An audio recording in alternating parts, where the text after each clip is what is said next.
Hey guys, this is Nick Skogard coming to you live from Alter Ego's $1 Million Roundtable. And today I want to talk about something that's really important in something that has stuck with me for a long time. As an entrepreneur, you're going to have good days where it feels like the world is your oyster, and you're going to have bad days where it feels like every single thing is falling apart. I have to give credit where credit is due. What I'm about to share with you is not my own idea. It actually comes from John Acuff, and in his book Start, he talks about haters' math. He talks about how when he wrote one of his first books, he would go read the reviews online, and he would have hundreds and hundreds of 5-star reviews, and he would have 3 1-star reviews. And he would read through all these comments, all these reviews, and the only thing that he would remember the next day or the next month or the next year was those 1-star reviews, those people who didn't like them.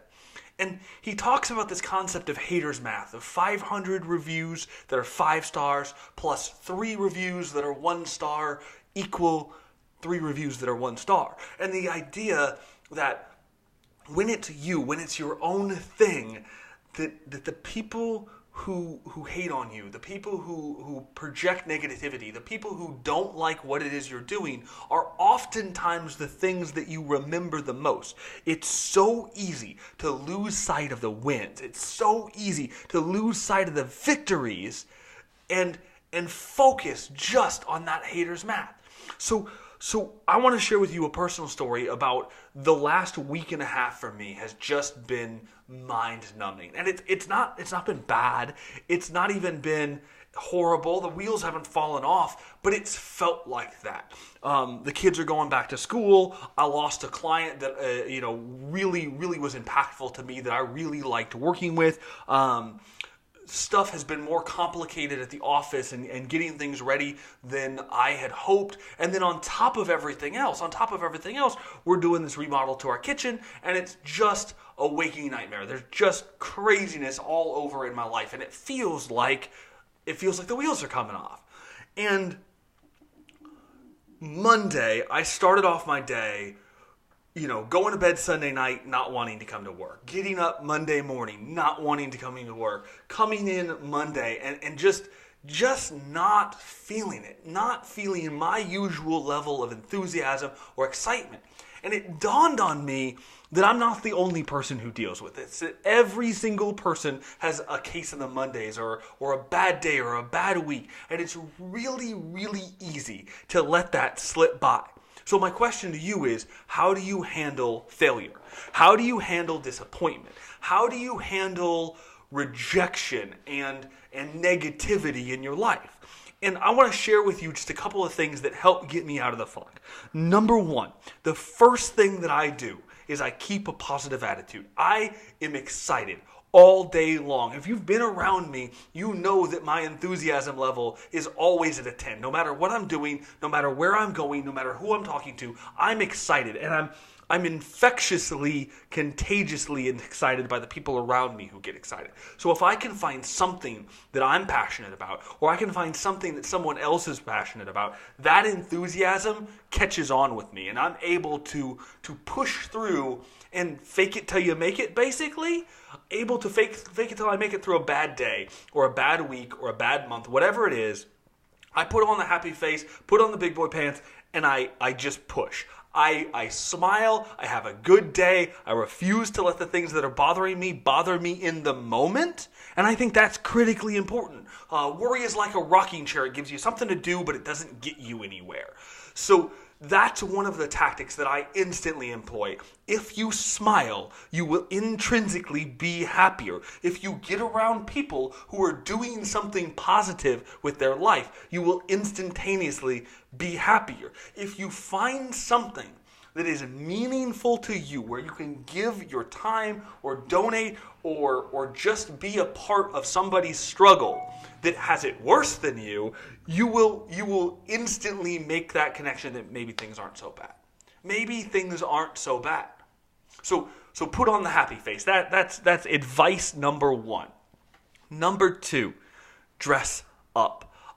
I learned this when I was really, really young in the telemarketing game. They used to make us wear like dress slacks and a dress shirt and a tie to work every single day, which was hysterical because we were telemarketers. We were on the phone. And the thought process was that if you dressed like a professional, you'd act like a professional. And I always thought that was stupid. As a young man, I rolled my eyes at the audacity of these jerks that would make me wear a tie to sit in a cubicle and make phone calls all day. It was the dumbest thing I've ever heard of. But I will tell you that it is absolutely true. If I show up in a pair of khaki shorts and some flip-flops and a polo, am I there at my A game? Am I ready for business? And the answer is no, overwhelmingly no. Dress shoes, dress slacks, dress shirt, look like business. If you can't act like it, fake it till you make it. Dress the part, smile, act the part, get enthusiastic, and look like you belong there, even if you don't. I always had a joke that if I had a bad day or a bad meeting coming up with a client, I would dress to the nines. I would full suit and tie, everything. And the reason behind that, I would joke that if you're going to fire me, you're going to do it wearing a suit. Like, I'm going to be dressed up like the professional that I know I am. If you're going to get rid of me, you're going to do it at my best, period. I'm not going to go down without a fight, ever.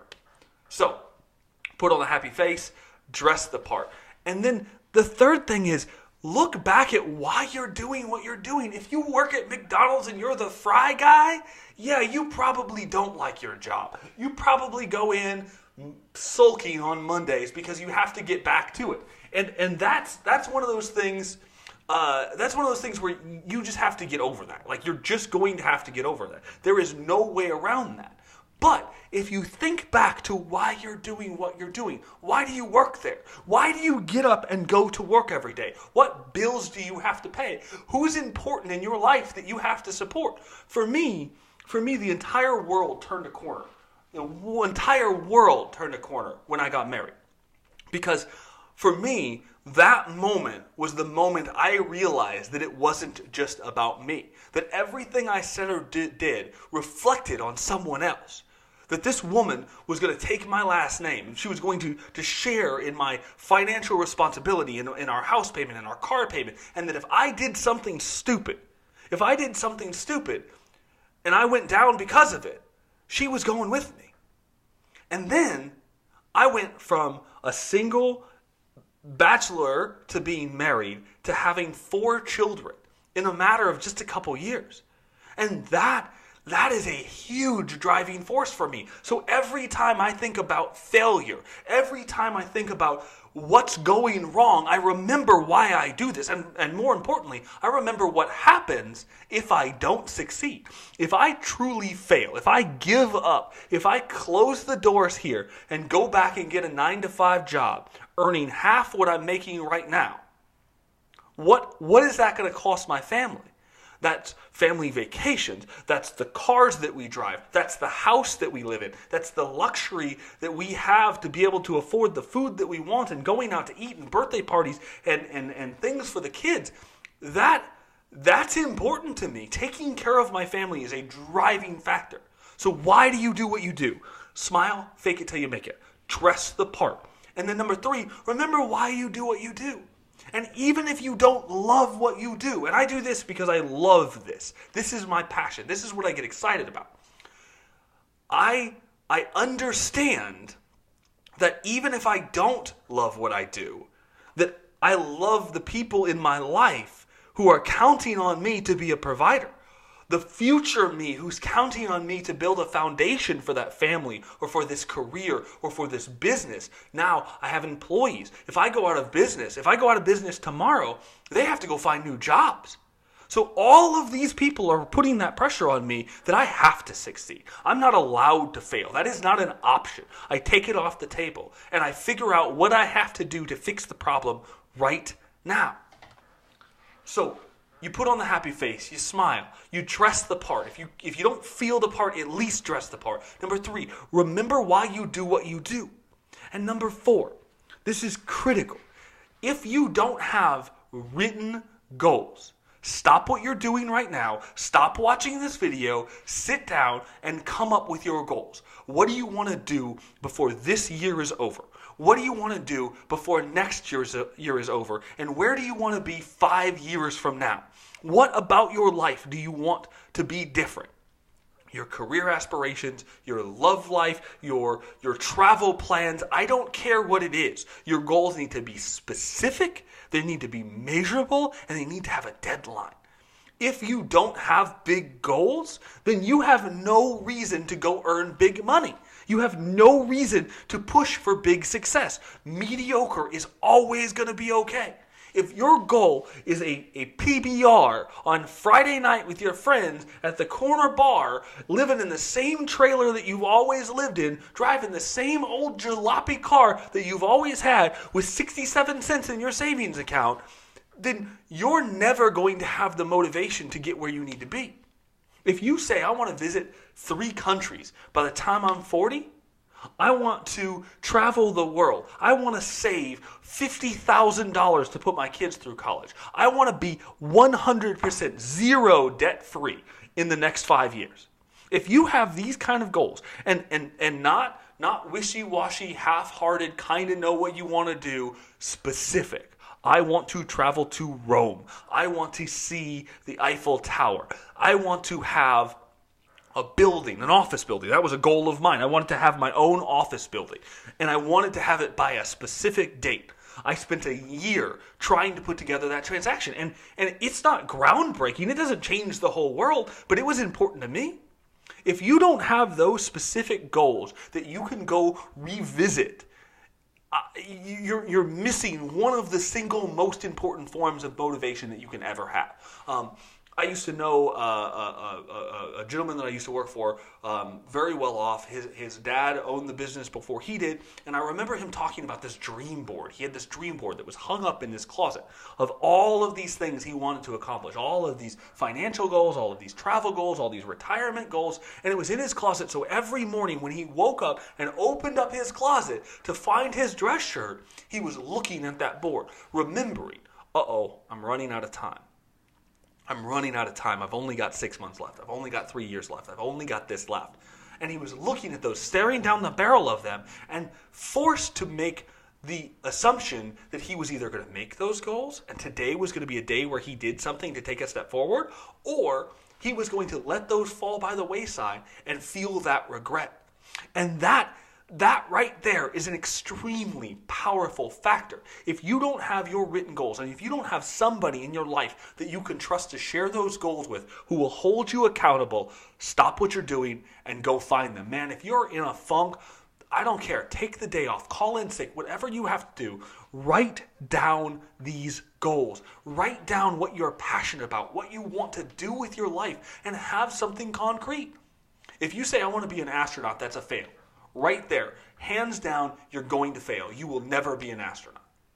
You need steps. You need specific, measurable actions. What do you have to do to be an astronaut? What degrees do you have to have? What training do you have to have? What school do you have to get into? What program do you have to get into? What sort of physical shape do you have to be into? Make that list. Break it down. How would you get there from here? How long is it going to take? And what can you check off along the way to get there? If you write those goals down and you take a step every single solitary day towards that, you can absolutely accomplish it. You can accomplish insanely difficult tasks. You can make more money than you've ever made before. You can do more impactful things than you've ever done before. And all it takes is direction. So if you're in a funk, taking the time to understand how you got there and taking the time to remember that the hater's math is weighing you down, that you're not focused on the right things. You're focused on the things that bother you. You're focused on the negatives. I believe that I'm a reverse pessimist. I believe that the entire world is conspiring at any given moment to make something amazing happen for me. I will live my life that way, and I do it very intentionally. I do it because when I walk out my front door, I don't think, maybe I'm going to get hit by a car today. Maybe my doctor's going to call and say I have brain cancer. Maybe I'm going to break my toe. I don't think like that. I think, hey, maybe I'm going to win the lottery today. Maybe a new client is going to call me out of the blue with a 6-figure media buy. I don't know, something. I'm looking for that amazing moment of optimism. I'm looking for that amazing possibility in my life where something wonderful can happen to me. And I'm never expecting bad things. I'm ready for them. Don't get me wrong. I don't believe that bad things never happen. But I believe that bad things lead to good things, that failure leads to success. He who fails the most often, the most times, will succeed the fastest. Don't believe these BS stories that you see of these people who luck into $1 million careers. They write a book and it instantly becomes a bestseller. That's bullshit. And if you read the stories of any single person who has been wildly successful, and you read between the lines and you really dig, you will almost always find times of pain and suffering and self-doubt and anguish, because these people aren't perfect. They're just like you and me. They're stressed about things. They're worried about things. They're failing at things. They have home life problems, personal life problems, money problems. You look at famous people who have come from nothing to be wildly successful. That didn't happen by pure luck. And I'm not saying luck didn't have anything to do with it, but I'm saying they had that grind, just like you're feeling right now. The difference is they didn't quit. The difference is they had goals. The difference is they had direction, and they were ready. They were ready. Fortune favors the prepared, because when opportunity knocks, if you're not ready to answer the door, if you're not ready for that good thing to happen, then you cannot possibly seize on that opportunity. So today, I want to leave you with a daily challenge. I want to leave you with a challenge to buck up, first of all. If you're having a bad day, put on a happy face. Think of something positive. Go be around positive people. Dress up. Go look your best. Comb your hair, brush your teeth, get ready, put on your nicest clothes, feel like $1 million walking out that door. Put on that happy face, and go be around people who are doing meaningful things. Go volunteer at a soup kitchen. Go out to a social event and meet some people. Go spend time with a friend. Whatever it is, go find somebody who's going to not be a suck of negativity, but an injection of positively. Go find positive people. And then, if you have not done this already, sit down and write down 3 goals. 3 things you want to accomplish. 1 year, 2 years, 5 years. Whatever it is. Specific, measurable goals with deadlines. If they are not specific, if they are not measurable, they are not goals. They're wishes. Don't wish for $1 million. That's not a goal. Figure out how you're going to get there. Figure out how many dollars you have to make every single day to make $1 million. Be specific. Set a goal, a benchmark, and a time frame. Those are the 3 components. Without those, you have nothing. Write down those goals and hang them somewhere where you're going to see them every day. Your bathroom mirror, your closet, wherever you're going to go all the time. My challenge to you is this. If you are having a bad day, a bad week, if you feel like you're down and out, remember that haters' math is more powerful than anything else. When you're staring down the battle of a couple bad things and a whole bunch of good things, you're only worried about the bad things. When you don't put on that happy face, you don't open up people who are happy to want to be around you. When you don't dress your best, you don't take care of yourself, you're not going to feel your best. If you don't exercise, if you're fat, you're lazy, you're a slob, your house is dirty, you're not going to feel your best, and you're never going to. Fix that problem. Fix it right away. And then have goals. Remember why you do what you do. Remember what you're working towards. Working for money is not a good life. If you're working for a paycheck and you're working for a beer and you're working to pay down crappy bills that you don't want to pay on a life that you don't want to have, fix it. Stop waiting around for somebody to come to your house and make all your dreams come true. That person is you. It is only you, and it will only ever be you. You have 2 choices. You can either fall asleep and stay asleep with your dreams, or you can wake up and you can chase them. That's it. Today is either day 1 or just another day. You decide. Thanks again for tuning in.